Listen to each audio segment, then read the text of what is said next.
sneezing, and more. All people cough and sneeze.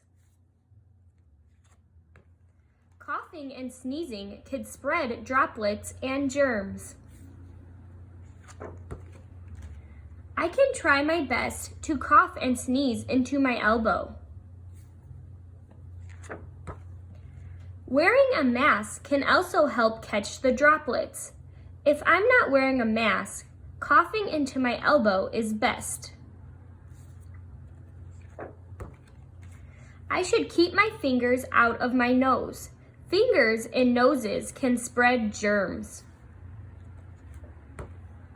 Instead, I can use a tissue to clean my nose. I can throw the tissue away when I'm done.